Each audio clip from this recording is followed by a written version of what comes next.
প্রতিদিন নতুন নতুন ভালোবাসার গল্প পেতে আমাদের চ্যানেলটি সাবস্ক্রাইব করে বেল বাটনে ক্লিক করুন। আমাদের আজকের গল্পটি অনেক অনেক রোমান্টিক হতে চলেছে, তো ভিডিওটি শুরু থেকে শেষ পর্যন্ত দেখবেন। আশা করছি আপনার অনেক ভালো লাগবে। তো চলুন গল্পটি শুরু করা যাক। শাড়ি পরে পেট উন্মুক্ত রাখিস কি লোকজনকে দেখানোর জন্য? পিছন থেকে এই কথা শুনে চমকে উঠলাম। ঝটপট পিছনে তাকিয়ে দেখি তানভীর ভাইয়া দাঁড়িয়ে আছেন। ওনার ফেস দেখে বোঝা যাচ্ছে উনি খুব রেগে আছেন। আমি ওনাকে দেখে চোখ নিচে নামিয়ে ফেলি, ভাবতে থাকি উনি এতক্ষণ সামনে ছিলেন, হঠাৎ আমার পিছনে কিভাবে এলেন, তাও আবার এমন একটা কথা বলতে। ভয়ে ভয়ে তানভীর ভাইয়ের দিকে তাকাতেই তিনি কড়া গলায় বলে উঠলেন, এখনো দাঁড়িয়ে আছিস তুই? কথা কানে যায় না? শাড়ি ঠিক করে আয় জলদি, নইলে একটা চড়ও মাটিতে পড়বে না। ওনার কথা শুনে নিচের দিকে ভালো করে তাকালাম। সত্যি বলতে সত্যিই আমার পেট দেখা যাচ্ছে। আমি আর দেরি করলাম না, দৌড়ে আমার রুমে চলে আসলাম। ইচ্ছে মতো অনেকগুলো সেফটি পিন লাগিয়ে দিলাম শাড়িতে। এইবার শাড়ি কেন, শাড়ির বাপেরও ক্ষমতা নেই খোলার। শাড়ি ঠিক করে একটা স্বস্তির নিঃশ্বাস ফেললাম আমি। ইস, কি লজ্জাটাই না দিল তানভীর ভাই আমাকে। অন্যভাবে বললেও তো পারতো, এইভাবে বলে লাগে। আজ আমার ভাইয়ার বিয়ে, শাড়ি পরেছি ওই জন্য। রেডি হয়ে নিচে নেমে দাঁড়িয়েছিলাম সবার সাথে গাড়িতে উঠবো বলে। ঠিক তখনই তানভীর ভাই এসে আমায় এই কথা বলল, আমি অনু, আমরা দুই ভাই বোন। আমার ভাইয়ের নাম অয়ন, আজ তার বিয়ে। তানভীর হচ্ছে ভাইয়ার বন্ধু, কিন্তু কোনো কারণে উনি আমার উপর রেগে আছেন। সেটা আমি কেন, আমার পরিবারের কেউই জানে না। আমাদের বাড়িতে আসলেই ওনার প্রথম কাজ হলো আমাকে দিয়ে তার নোংরা শার্ট পরিষ্কার করানো। আমি কিছু বলতে গেলেই আমার আম্মু আমাকে এক গাদা বকা দেয়, বলে, তোর ভালোর জন্যই বলছে, পরিষ্কার করে দে, কাজ শেখ, তোরই মঙ্গল। বাধ্য হয়ে আমাকে তার সব কথা শুনতে হয়। হুট করে বাসায় আসে আর আমাকে দেখলেই এটা কর ওটা কর, ওনার এসব অত্যাচার শুরু হয়ে যায়। তবে এসবের জন্যে ওনার উপর রাগ হলেও আমি ওনাকে ভীষণ পছন্দ করি। প্রথম দেখায় ওনার উপর ছোটোখাটো ক্রাশ খেয়ে যায়, তারপর তা ধীরে ধীরে ভালো লাগায় পরিণত হয়। ভালোবাসার কথা বলতে পারবো না, এগুলো শুধু আমার মাঝেই সীমাবদ্ধ, কাউকে শেয়ার করিনি। শাড়ি ঠিক করে নিচে নেমে এলাম। তানভীর ভাইয়া একবার আমার দিকে তাকিয়ে চোখ সরিয়ে নিলেন। আমরা গাড়িতে উঠে রওনা দিলাম কমিউনিটি সেন্টারে। তানভীর ভাইয়া আমাদের গাড়িতে উঠলেন না, কারণ ওনার বাইক ছিল। কমিউনিটি সেন্টারে এসে খাওয়া দাওয়া শেষ হলো। ভাইয়ার বিয়ে পড়ানো হলো। আমার ভাবিকে অনেক সুন্দর দেখতে। ভাবির সাথে আমার আগেও পরিচয় ছিল। আমাদের কলেজের আমার সিনিয়র ছিলেন উনি। ভাইয়ার সাথে 3 বছরের সম্পর্ক ছিল। অবশেষে দুই পরিবারের মতে তাদের বিয়ের আয়োজন করা হলো। বিয়ে শেষ, এবার বিদায়ের পালা। ভাবি খুব কেঁদেছেন, মেকআপ সব নষ্ট হয়ে গেছে। তবে আমার ভাবিকে একটুও খারাপ লাগছে না, কারণ সে সুন্দর। সবাই গাড়িতে উঠে পড়ল, শুধু আমিই উঠতে পারলাম না। গাড়িতে নাকি জায়গা নেই। ভাবির 2 জন বোন এসে গাড়িতে বসে পড়ায় আমি বসতে পারলাম না। অন্য গাড়িগুলোতেও সবাই চেপে চুপে বসেছে। আমি মন খারাপ করে ওখানে দাঁড়িয়ে আছি। ভাইয়া আর আম্মু বলেছে তানভীর ভাইয়ার সাথে আসতে। এটা শোনার পর ভয়ে ঘেমে একাকার অবস্থা আমার। ওই তানভীর ভাইয়ার বাইকে কিনা চড়বো আমি?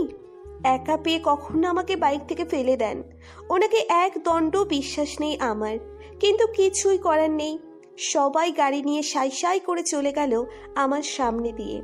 আমি চুপটি করে দাঁড়িয়ে আছি। এমন সময় পেছন থেকে তানভীর ভাইয়া বলে উঠলেন, তাড়াতাড়ি উঠে আই, আমি তো ড্রাইভার নয়, বুঝলি? আমি যেন ওনার বাইকে নিচে থেকে উঠতে চেয়েছি।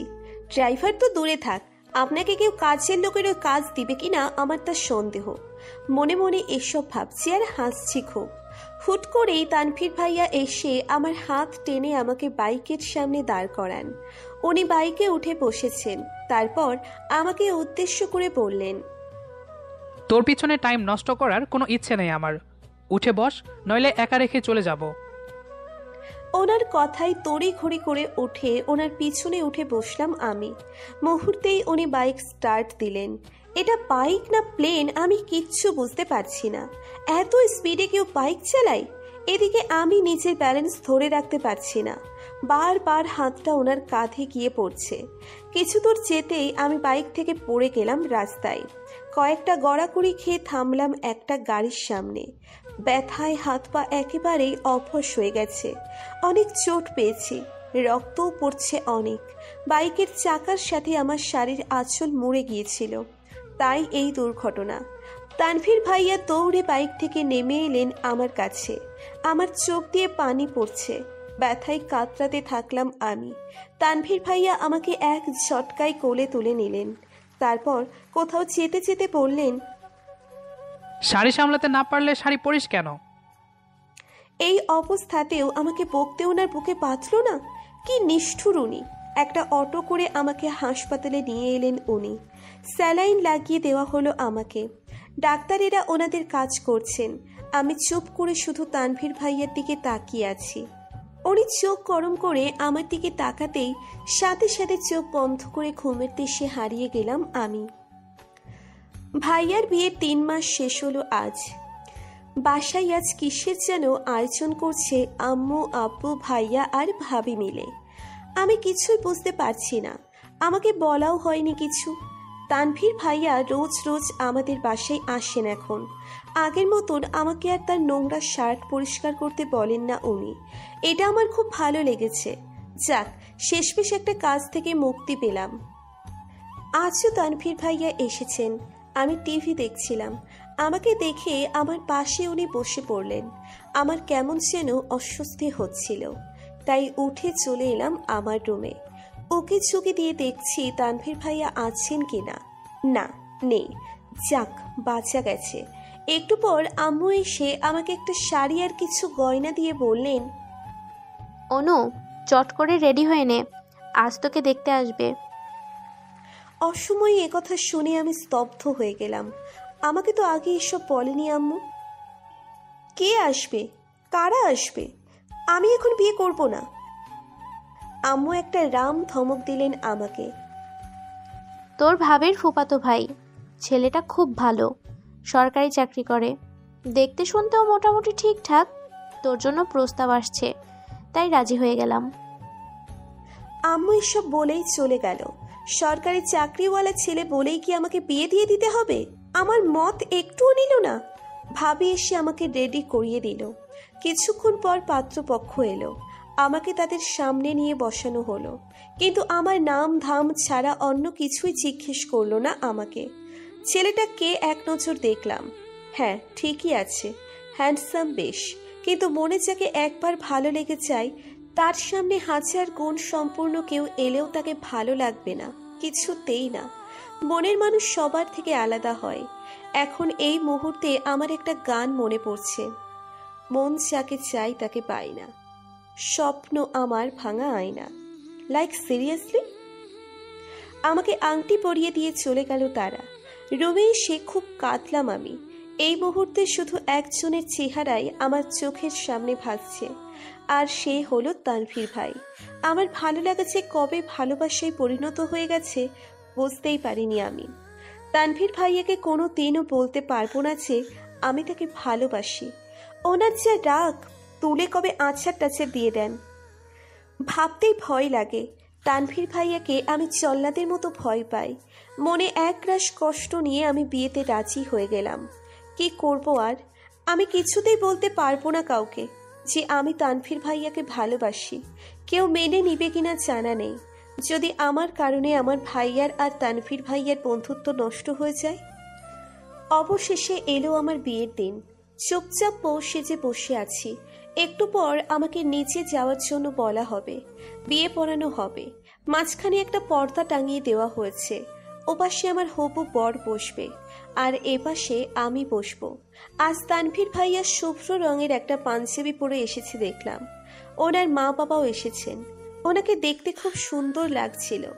আমার কিছু কাজিনরা মিলে ওনার সাথে হেসে হেসে কথা বলছে আর ছবি তুলছেন, যা আমার মোটেও ভালো লাগছে না। একটা মানুষকে ভালোবাসার পর কিভাবে অন্য একজনকে বর হিসেবে মানবো আমি? ভালোবাসাটা একতরফের, তাই কেউ দোষারোপ করতে পারবে না আমাকে। আমি কাউকে ঠকাচ্ছি না, বরং নিজের সবকিছু মাটি চাপা দিয়ে দিয়েছি। আমি নিচে বসে আছি সবার সামনে, কিন্তু বর এখনো আসেনি। একটু পর ভাবির ফোনে একটা কল আসে। ভাবির সাথে সাথে নিচে বসে পড়ে। তারপর যা শুনি আমার কানকেও বিশ্বাস করতে পারছি না। বর নাকি রোড অ্যাক্সিডেন্ট করেছে, তার লাশ পাওয়া যাচ্ছে না, উদ্ধার কাজ চলছে। এসব শুনে আমার পাড়াপড়শিরা আমাকে গালমন্দ করতে লাগলো। আমি নাকি অপয়া, বিয়ের দিনই বরকে খেয়েছি, বিয়ের আগেই বিধবা হয়েছি। এইসব উল্টোপাল্টা কথা শুনে নিজেকে স্থির রাখতে পারলাম না আমি। কাঁদতে কাঁদতে নিচের রুমে এসে দরজা লাগিয়ে দিলাম। ঘরের সব জিনিস ওলট পালট করে দিলাম। স্লিপিং পিলের পাতাটা হাতে নিয়ে 5টা ঔষধ একসাথে খেয়ে ফেললাম। জানি না কেন এমন করলাম আমি। বালিশে মুখ গুজে কাঁদতে লাগলাম আমি। একটু পর মাথা ধরে এলো আমার, চোখে অন্ধকার নেমে এলো। তারপর আর কিচ্ছু মনে নেই আমার। চোখ খুলে নিজেকে হাসপাতালে আবিষ্কার করলাম আমি। বেঁচে আছি নাকি মরে গেছি বুঝতে পারছি না। হাতে স্যালাইনের নল লাগানো। পাশ ফিরে তাকিয়ে দেখি তানভীর ভাইয়া বসে আছেন একটি চেয়ারে। আমি স্বপ্নে আছি নাকি বেঁচে আছি নাকি মরে ভূত হয়ে গেছি কিছুই বুঝতে পারছি না। একটু নড়ে চড়ে নিলাম। স্যালাইন নলের জন্য নড়াচড়া করাও যাচ্ছে না ঠিক মতো। আমি যেই না আমার হাতে চিমটি কেটে কিছু বোঝার চেষ্টা করব, ঠিক তখনই তানভীর ভাইয়া হুট করে আমার গালে ঠাস ঠাস করে 2টো থাপ্পড় দিয়ে দিলেন। আমি গালে হাত দিয়ে শুয়ে আছি। দেখলাম ওনার চোখ মুখ ফুলে লাল হয়ে আছে। এইবার বুঝলাম আমি স্বপ্নে নেই, বেঁচে আছি, বাস্তবে আছি। তানভীর ভাইয়ার চোখ মুখ এত ফোলা কেন? আচ্ছা, উনি কি কেঁদেছেন? কিন্তু কেন কেঁদেছেন? আমার ভাবনার বিচ্ছেদ ঘটে তানভীর ভাইয়ার ধমকে। উনি চিৎকার দিয়ে বললেন, সুইসাইড করার শখ হলে আমাকে বলতেই, আমি নিজে তোকে নানা ধরনের উপায় বলে দিতাম। এমন কাজ কেন করলি তুই? কাউকে না জানিয়ে সুইসাইড কেন করতে গেলি? এটা মহাপাপ, জানিস না? আমি ঠোঁট উল্টিয়ে বললাম, আমি সুইসাইড করলে আপনার কি? কথাটা শোনা মাত্রই তানভীর ভাইয়া আমার দিকে ঝুঁকে পড়লেন। আমি আমার মুখটা অন্যদিকে নেওয়ার চেষ্টা করছি। উনি কড়া গলায় বললেন, আমার কি মানে? আমারই তো সব। আমি বোকার মতো তাকিয়ে আছি। উনি সরে গেলেন আমার কাছ থেকে। তারপর বলে উঠলেন, অনুর বাচ্চা অনু, তোর জন্য আমার সব প্ল্যান ভেস্তে গেল। কানি কোথাকার। আর একটু অপেক্ষা করলে কি মহাভারত অশুদ্ধ হয়ে যেত? শেষ পর্যন্ত দেখতি যে কি হয়। তা না করে তুই শোকে একবারে সুসাইড করে বসলি, পেতনি একটা। আমাকে যা ইচ্ছে তাই বলেই চলেছেন উনি কখন থেকে। আম্মু আব্বু ভাইয়া কাউকেই দেখছি না, শুধু উনি একাই এখানে আছেন। দরজা ঠেলে ভাইয়া আর ভাবি ভিতরে ঢুকলো। ওদের দেখে একটু স্বস্তির নিঃশ্বাস ফেললাম। ওদের পিছনে বোরখা পরা একজনকে দেখলাম আমি। ভাবি দরজা একটু চেপে দিলেন। সবকিছু আমার মাথার উপর দিয়ে যাচ্ছে। ভাইয়া এসে আমায় বলল, অনু গাধি, শেষ মুহূর্তে এসে তুই এই ক্যাচালটা কেন করলি? আমি হাঁ করে তাকিয়ে আছি ভাইয়ার দিকে। কি বলছে এসব ভাইয়া? সবাই মিলে এভাবে আমাকে বকছে কেন? আর কিসের প্ল্যানম্যানের কথা বলছে ওরা? আমি কিছু বলতে যাব ঠিক তখনই বোরখা পরা মহিলাটা তার মুখ থেকে নেকাব সরালো। তার মুখটা দেখেই আমার চোখ অতিমাত্রায় বড় বড় হয়ে গেল। এ কোনো মহিলা নয়, এ হচ্ছে যার সাথে আমার বিয়ে হওয়ার কথা ছিল সে। মাথা এমনিতেই ঘুরছে, তার উপর এদের সব নাটক ফাটক আমার মোটেও ভালো লাগছে না। চেঁচিয়ে বলে উঠলাম, এই এই আপনি নাকি মারা গেছেন? এখন এখানে কি করছেন আপনি? আমার চিৎকার শুনে তানভীর ভাইয়ার সাথে সাথেই আমার মুখ চেপে ধরে। ভাইয়া গম্ভীর হয়ে বলে, ও মারা টারা যায়নি অনু, এটা আমাদেরই প্ল্যানের একটা অংশ। ভাইয়া একটু দম নিয়ে বলল, আমাদের প্ল্যান ছিল রাফিনকে ওর গাড়ি থেকে সরিয়ে গাড়িটার অ্যাক্সিডেন্ট করিয়ে দেওয়া, যাতে সবাই ভাবে রাফিন মারা গেছে। এরপর সবাই তোকে নিয়ে নানা কথা বলবে। ঠিক তখনই তানভীর এসে আম্মু আব্বুকে তোকে বিয়ে করার প্রস্তাব দিবে। আম্মু আব্বু তাদের সন্তানের কথা, তাদের মান সম্মানের কথা ভেবে তোকে তানভীরের সাথে বিয়ে দিয়ে দিবে। সব ঠিকভাবে এগুচ্ছিল, কিন্তু তুই সুসাইড কেন করতে গেলি? ভাগ্য ভালো ছিল ওই ওষুধগুলোর পাওয়ার কম ছিল, না হলে তোকে তো আমরা হারিয়েই ফেলতাম। বল দিয়ে একটা। ভাইয়ার মুখে এসব শুনে আমি তানভীর ভাইয়ার দিকে তাকালাম। উনি আমার চোখ টিপে মারলেন। আমি ধাক্কা দিয়ে আমার মুখ থেকে ওনার হাত সরিয়ে রাখি। তারপর ভাবি আমাকে উদ্দেশ্য করে বলল, জানো অনু, আমার ফুপা আর ফুপি যে কবে তোমাকে পছন্দ করে মা বাবার কাছে প্রস্তাব দিয়ে বসেছিল আমি জানতামই না। যখন শুনি এ কথা তখন তো তানভীর ভাইয়া পুরো রেগে বোম, যখন তখন ফাটবে এই অবস্থা। কারণ আমি আর তোমার ভাইয়া জানতাম তানভীর ভাইয়া তোমার প্রতি দুর্বল, ও তোমাকে পছন্দ করে অনেক। কিন্তু পরিস্থিতি এমন যে কোনটা সামলাবো বুঝতেই পারছিলাম না। তারপর আমরা রাফিনকে সব খুলে বলি, পরে এই প্ল্যানটা করি। কিন্তু তুমি যে এমন কাজ করবে ভাবিনি। তানভীর ভাইয়া মানে উনি, মানে উনি আমাকে পছন্দ করেন? মনে মনে আনন্দে নাচতে লাগলাম, কিন্তু তাই দেখানো যাবে না। মুখটা বাঁকা করে বললাম, তোমরা ভাবলে কি করে যে তানভীর ভাইয়াকে আমি বিয়ে করব? ওনাকে আমার সহ্য হয় না, উনি নিজেও আমাকে সহ্য করতে পারেন না। তাহলে কিসের বিয়ে ফিয়ে? আমার কথায় তানভীর ভাইয়া হেসে বললেন, তোরা এখন যা, আর রাফিন 2 দিন আড়ালে থাকো। আমি অনুকে কালই বিয়ে করছি। আমি অবাক। কাল বিয়ে করছে মানে? সত্যি সত্যি উনি আমায় মেরে ফেলার প্ল্যান করছেন নির্ঘাত। ভাইয়া, ভাবি আর রাফিন চলে গেল। তানভীর ভাইয়া আমার কাছে এসে বললেন, তোর হাসিতে মুক্ত ঝরে, তোর গজদার দেখে আমার চোখে নেশা লাগে। তোকে না দেখলে মন আনচান করে। এবার বলতো, তোকে ভালো না বাসলে কাকে ভালোবাসবো আমি? আমি চোখ বুজে নিলাম। উনি আমার এতটা কাছে যে ওনার উত্তপ্ত নিঃশ্বাস আমার চোখে মুখে আছড়ে পড়ছে। আমি নির্বাক, ওনাকে কিছু বলার সাহস আমার নেই। কবে ঘুমিয়ে পড়েছি জানি না, তবে ঘুম থেকে উঠে চোখ মেলে তাকাতেই তানভীর ভাইয়াকে দেখলাম আগে। আমার হাত জড়িয়ে ধরে ঘুমিয়ে আছেন। হাসপাতাল থেকে আমাকে রিলিজ করে দেওয়া হলো। বাড়িতে আসতে না আসতেই বিয়ের তোড়জোড় শুরু হয়ে গেল। আবারও বউ সেজে বসে আছি, তবে এইবার কবুল বলতে পেরেছি।